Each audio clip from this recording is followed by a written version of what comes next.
You're watching Ramping Up Your English. This is segment 2 of episode 80. Let's review the video we just watched and see how the video relates events that happened in the past. Early Americans crossed the Bering Land Bridge from Asia into America. They hunted megafauna, such as mammoths and mastodons. The first human DNA at Paisley Cave dates back to 14,000 years ago. Clovis points were dated back to 13,000 years ago. Evidence of early Americans was also found about this same time in the Channel Islands and the Great Basin. Signs of human presence 12,000 years ago were also found along the Oregon coast. The Folsom culture, with a different style of spear point, dates back to 11,000 years ago. Now let's look at some of the verbs that tell us the actions and states of being from that long ago time. The verb cross is changed to the present tense by simply adding ed to the word. The same goes for the word hunt. Adding ed to the end makes it hunted, the past tense of hunt. Now these people encountered a world that was frozen, with huge ice sheets covering most of the continent.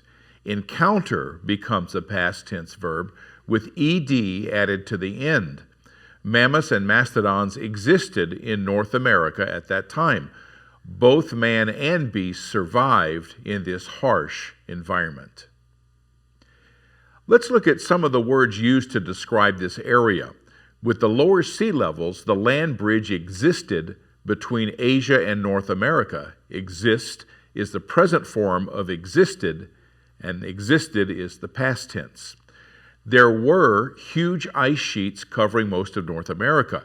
The word were is a form of to be. Here we break away from the pattern of simply adding ed to the present tense verb. Now here's a way of looking at how a verb changes according to when a state of being exists. It's called a conjugation. Now for the verb be, let's look at how it's conjugated. The single first person I uses the verb be as I am in the present tense. The second person you uses the verb be as you are in the present tense.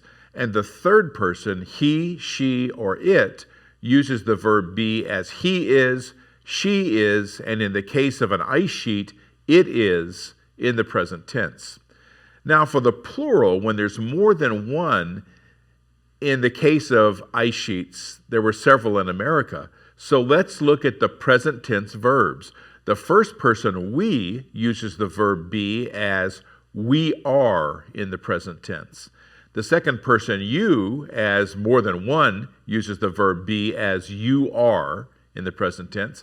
And the third person, they, uses the verb be as they are in the present tense.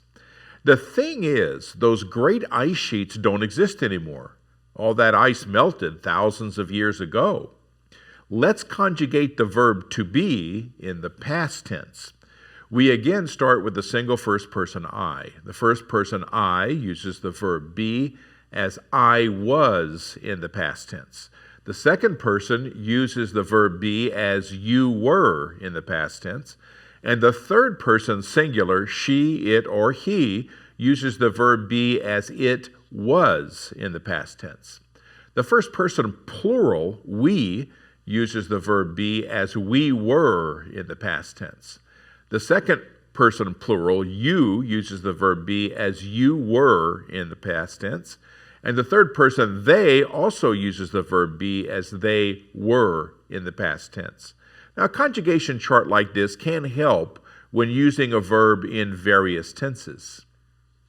Here are some sample sentences that are using the past tense verbs of being, sometimes called linking verbs.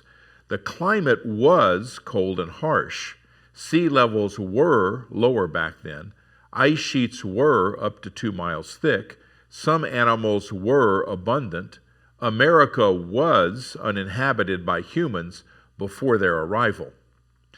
I said that these verbs of being were sometimes called linking verbs. That's because they link or join the thing or person to what describes that thing or person. Let's look at some sentences and we'll see the description underlined. The climate was cold and harsh. Sea levels were lower back then. Ice sheets were up to 2 miles thick. Some animals were abundant.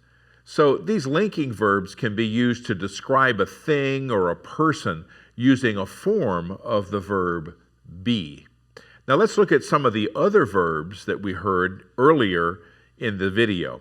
The first Americans survived unimaginable cold. Over time, they moved great distances. They left signs of their existence. Physical evidence placed these with megafauna. Their disappearance resulted from climate change. Notice how these verbs form the past tense. The first one, survived, added only the letter D to the word survive, a word that ended in E. It's the same with the verb moved. Since move ends in an E, only a D is added. I'll come back to the verb left. The verb placed, again, just added D on the end. With the verb resulted, we had to add both an E and a D, since the present tense verb result does not end in an E. Let's look at the verb left. It's the past tense of the verb leave. Now that verb ends in E, but we didn't add a D to form the verb leaved. There is no English word there's no word in English. The word is left is an example of the irregular verb. Just like the verb be, it's not what you think by just adding ed. English has quite a few irregular verbs, and I've listed a few that were used in this video. The past tense of find is not find, it's found. The past tense of think is thought, not the word thinked. And the past tense of have is had. The past tense of become is became, not becomed. And the past tense of rise is rose. Now, the rule of forming the past tense of a verb still stands. You add an ed to the end of a present tense verb unless it ends in e, and then you just add the d. Just remember that some verbs are irregular, and you can't just add ed to the present tense. So, how do you know which verbs are irregular? Well, generally, you just have to use your ear to discern the verbs sound. Do they sound right, and which don't sound right when used in the past tense. You can also learn about these by reading English. Many of our irregular verbs are the most commonly used words. So reading material with simple language, like children's books, will likely be your best source of encountering irregular verbs. Ego4u.com will link you to a list of common irregular verbs. This list will provide a great resource. Irregular verbs can also be found in the dictionary with present tense verb listing. Some dictionaries even have a list of irregular verbs and their various tenses. I also have a link to a list of irregular verbs on my website, letscreate.org. Let's begin segment 3. Now thinking back on the video we watched earlier in the episode, we're looking at events that happened an extremely long time ago, as the video stated. Native Americans also tell us that they've been here since time immemorial. While there's linguistic, genetic, and archaeological evidence that ancestors from long ago crossed over from Asia, the origin myths that indigenous people passed down tell a different story. Speaking of story, I'm going to share part of an origin story of the Cherokee people. When all was water, the animals were above, beyond the arch, but it was very much crowded, and they were wanting more room. They wondered what was below the water.